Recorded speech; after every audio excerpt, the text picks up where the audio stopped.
Good evening, ladies and gentlemen. Once again, it is your favorite wrestler, Transcendent, Robert Bean, Jay Riley. We are once again back with a overwhelming request for Transcendent news. So today, in our special edition of Transcendent News, we are going to be doing a result review of the last GIPW show for last month, and then we will be doing our predictions, which is pretty much written in red as if it was in the Bible, for the next GIPW show, which is going to be held November 10th in Macon, Georgia at the Thirsty Turtle.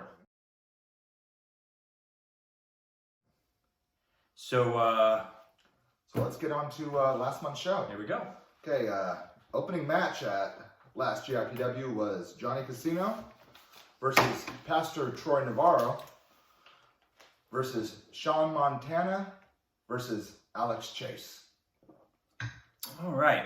So that match was interesting. I think it was a good, solid opening match. Alex Chase ended up going over. He picked up the victory. A lot of different styles. Yeah, definitely a lot of different styles. Sean Montana, I can't recall if this was his debut, or I think he might have worked the AIWF Junior Heavyweight Championship Battle Royal that they had. I'm not 100% sure on that one. But Johnny Casino, he's definitely he was, I think, was the little kind of like the wild card of this group. He had a lot of, I haven't seen a lot of the kid. Pastor Troy, you know what I mean? He's always a favorite. Yeah.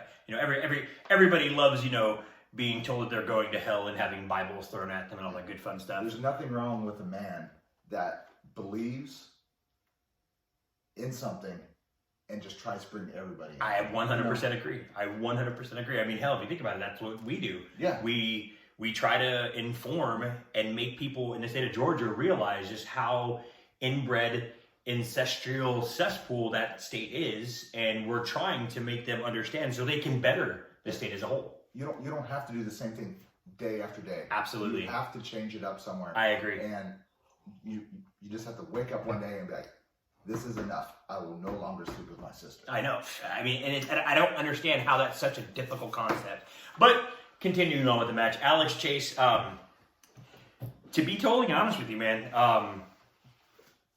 Alex showed me a lot that show. I know you weren't able to be there with you had the business meeting for Transcendent Unlimited. Yes. But Alex showed me a lot. He showed me a lot of testicular fortitude or whatever. But yeah. So Alex Chase ended up picking up the victory. Okay. Good for Alex. Match 2. Luke Stone versus yours truly, Robert Bean. You went over, right?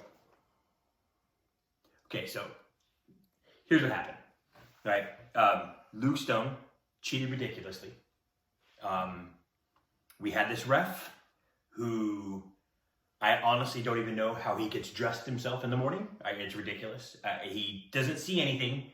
He's like Stevie Wonder and Ray Charles could easily pass an eye exam before he could. And didn't they just change the lighting for the ring so it's more directly down on the ring? Yes, exactly. And I honestly believe it was for him, specifically for our ref, because he can't see a damn thing. And to be honest with you, I wasn't used to it. I got a little bit of the light in my eyes. I couldn't see a few times. Luke Stone ended up getting the best of me. But that's neither here nor there. We're going to move forward to the next match. Who cares about match 2? So, next match is John Forge versus Mr. Right. Yeah, John Forge, Mr. Right. It was a solid match. John Forge, he ended up picking up the victory. Really surprising because it wasn't hardcore. Yeah, it was not hardcore. But I mean, John Forge, he utilized his new valet very well. Let's be real. The only people that like Mr. Right is those moronic fans. I mean, Yeah, I mean, look what we've done to him every time we wrestle. I mean, Yeah. I'm just saying. I mean, I'm not a fan of John Forge, but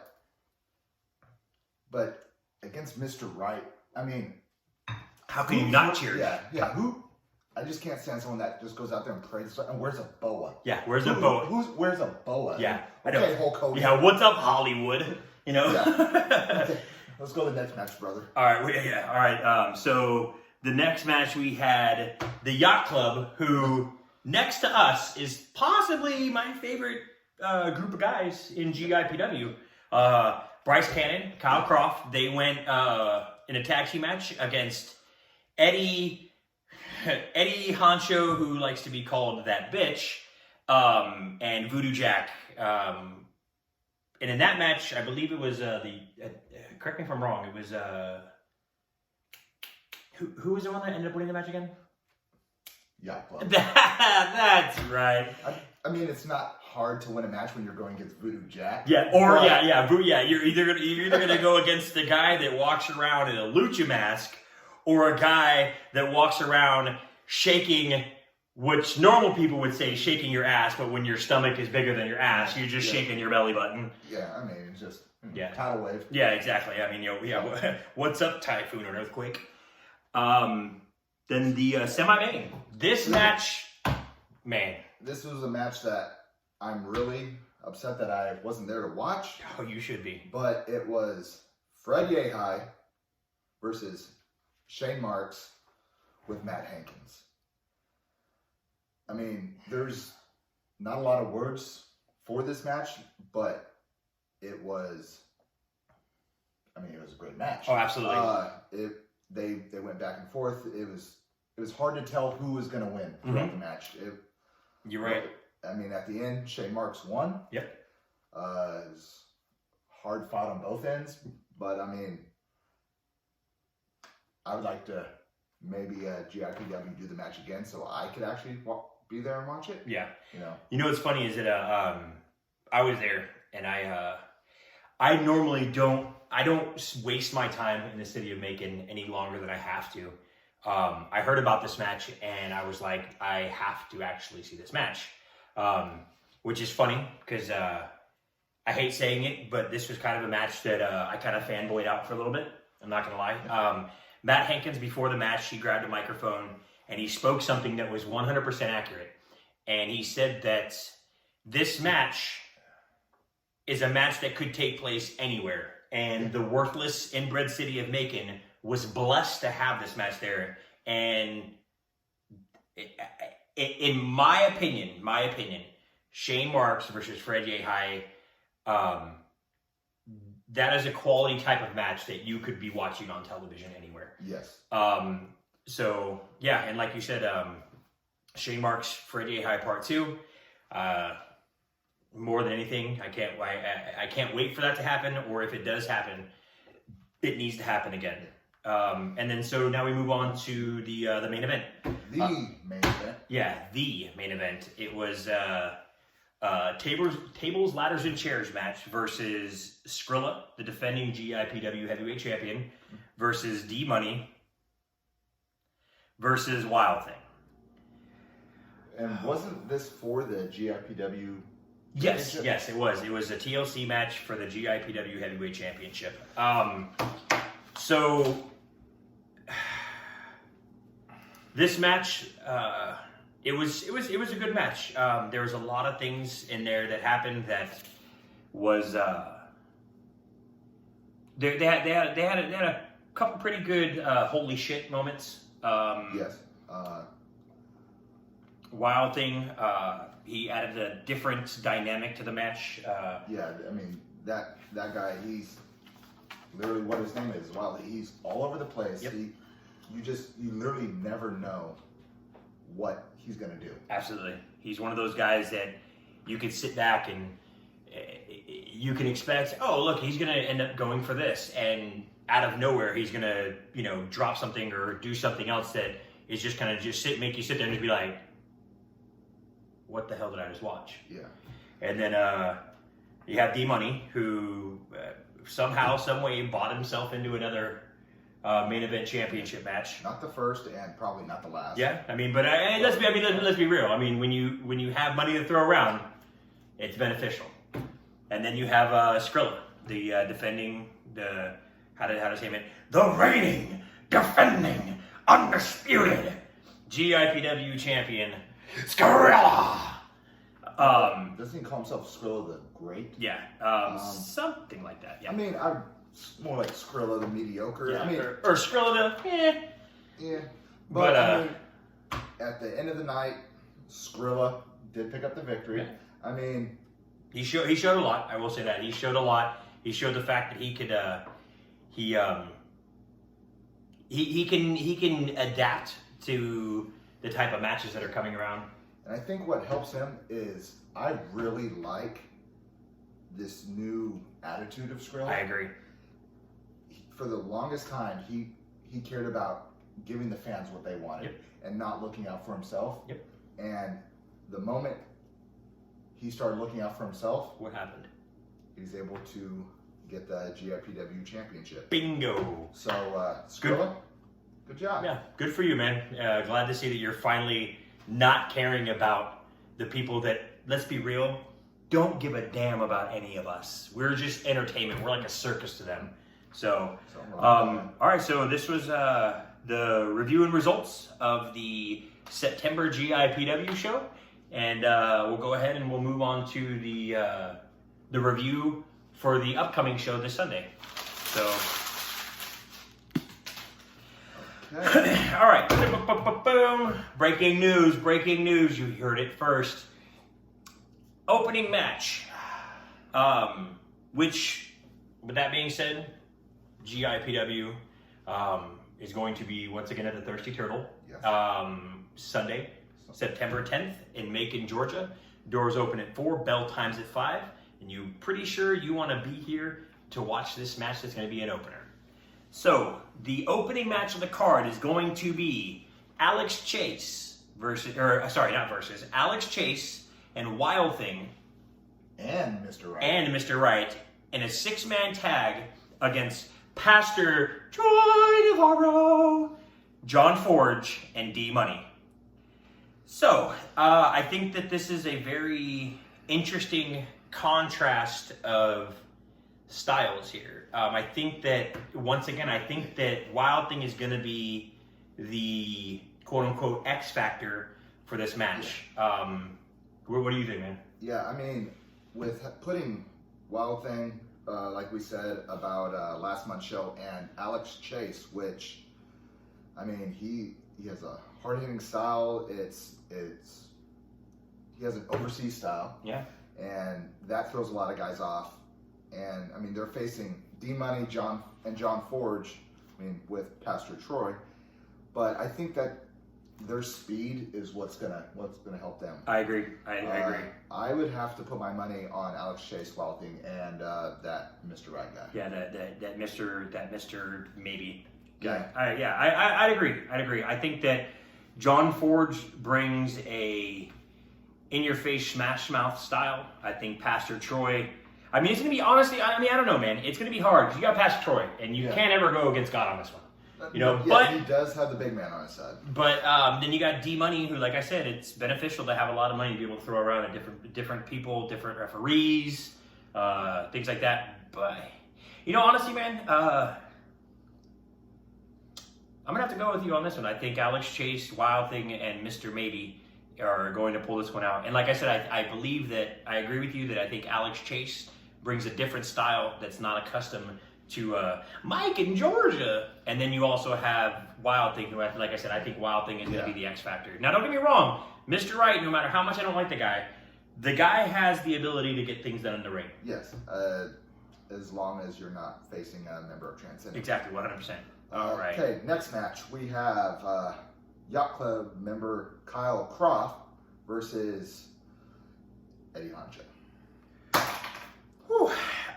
Let's go back to the fact that Kyle Croft is one of the other two guys in the GIPW locker room that we kind of get along with. I mean, if you think about it, they both they both Kyle Croft and Bryce Cannon, they both enjoy the finer things in life. Yes. They have the capability of receiving and obtaining those things, which is just like us. And then you have Eddie Honcho. Now, I know I made my jokes earlier about Eddie, but let's be real. Eddie Honcho, he's a young kid that has, to be honest with you, he's talented. He's really talented in the ring. But on the flip side, you have Kyle Croft. Honestly, man, I don't. You know what? I gotta go with Kyle on this one, man. I have to. Yeah, Eddie likes to play and have fun in the ring and joke with the fans. He cares about the fans. That's the problem. Yes. So I have to agree. Kyle Croft is going to get the victory. Eddie is going to make a mistake, having fun in the ring, and Kyle Croft is going to capitalize on that and get the victory. I agree. I think that's 100%. All right, now we go on to match 3. Jesus, here we go again. Should have been the main event. Yeah, no, this is the main event. It's just moved up to the 3rd match. We have a rematch from 2 months ago. Scratch and Voodoo Jack will be teaming yet again against ya boys, Transcendent. Let's be real.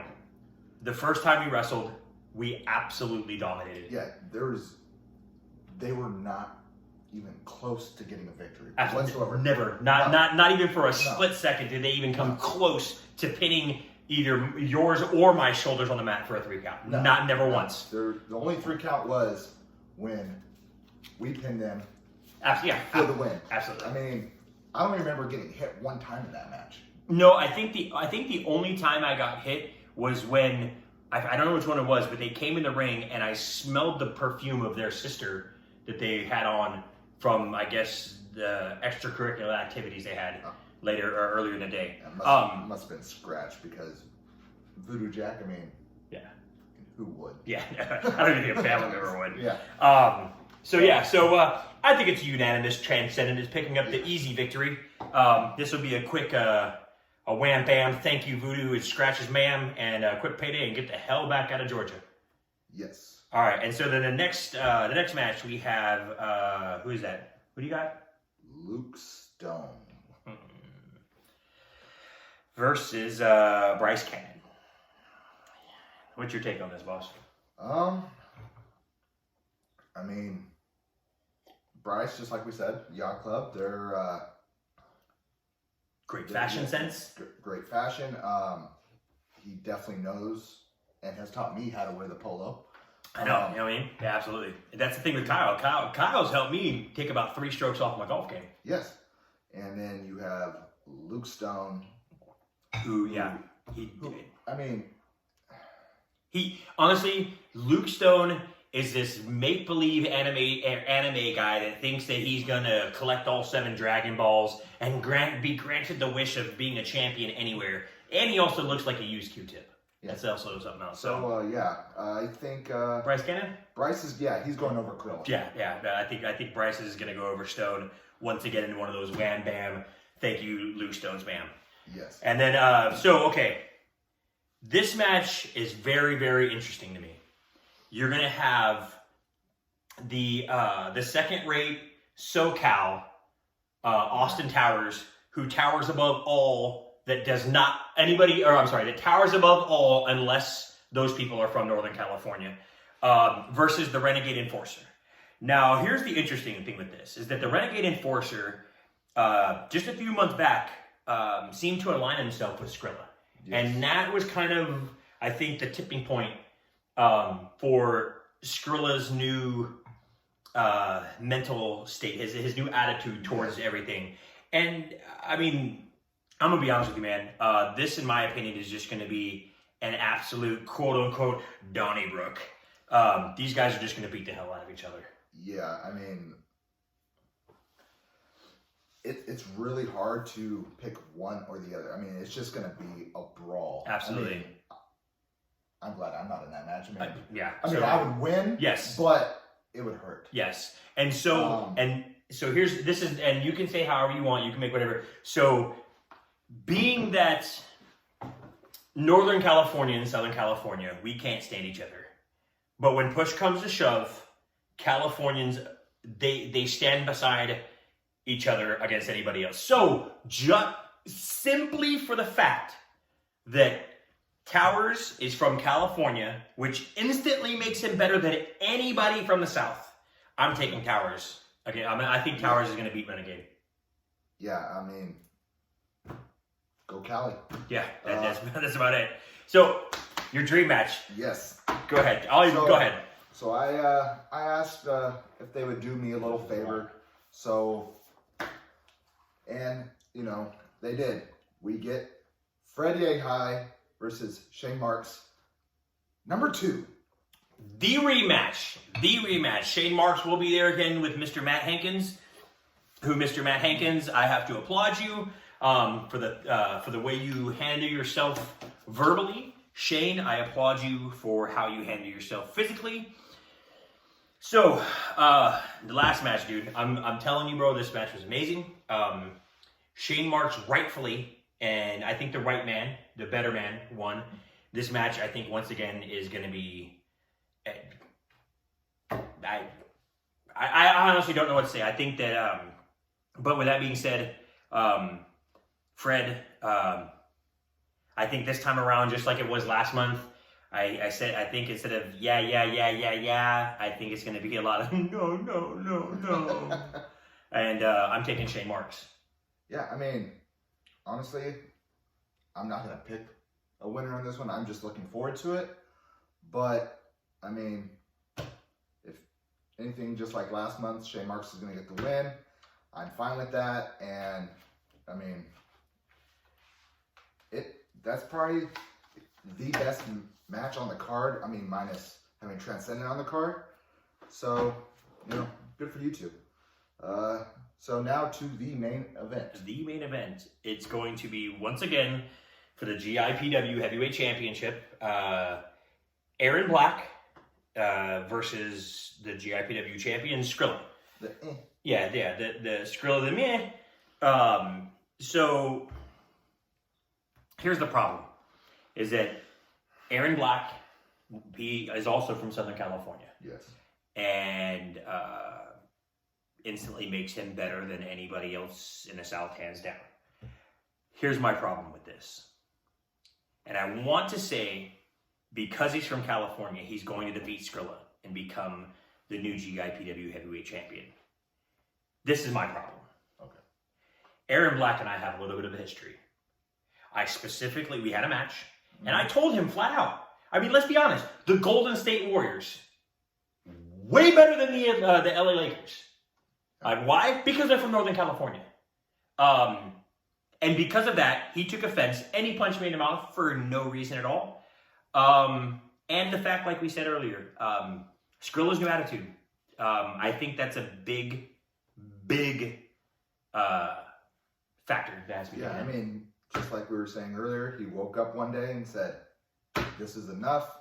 I'm going to better myself. I'm going to start doing things for me. Mm-hmm. And because of that, I'm putting my money on Skrilla. You know what? Yeah, you know what? I'm gonna have to go. I'm sorry, bud, but I'm actually gonna have to. No matter how much Aaron Black deserves to get the ever-loving hell beat out of him, I have to. I think I have to go with Black on this one, then. I mean, but I see your point. I definitely see your point. Yeah. How about this? Honestly, I think this goes back to, in my opinion, right now, I think this is going to be a coin flip. To be honest with you, the more I think about it, I don't know if I can actually make a legitimate prediction on this. So for me, I think it's a coin flip. It can go either way. Aaron Black can have the California come out of him, and he can be phenomenal. He can be great. Or Skrilla can somehow channel this greatness that he talks about, and he might be able to pull one out. He very well could. From what we've seen from Skrilla in the past couple months, he has it in him to. I agree. To win hands down. I agree. But he just has to show up with that attitude. Yeah, and realize he's going against someone from California. Yeah. So that's it, man. We appreciate you guys tuning in, and I guess until next time, make sure to tune in again. The same Transcendent time, same Transcendent channel, and and second off, I would like to Today, I would like to give thanks to the Transcendent new sponsors, Yes. Boot and Heel, for any of your wrestling gear merchandise, and not just wrestling, anything across the board. And then also one of our new sponsors, it's One Stop Auto Sales in Macon, Georgia, and we would like to thank them for any of your automotive needs. Anything you needed a good car at a great deal, give them a phone call. You'll get the information here in a second, and it's I believe it's 2838 Gray Avenue in Macon, Georgia. Yeah. Stop by. Yeah. They'll take care of you better than anywhere else you're going to find anywhere in that area. Feel free to go spend your child support there. Yep. Okay. Well, just like anybody else, we got to close it out. Yeah. Just so you guys know, Transcendent, we're Better than you.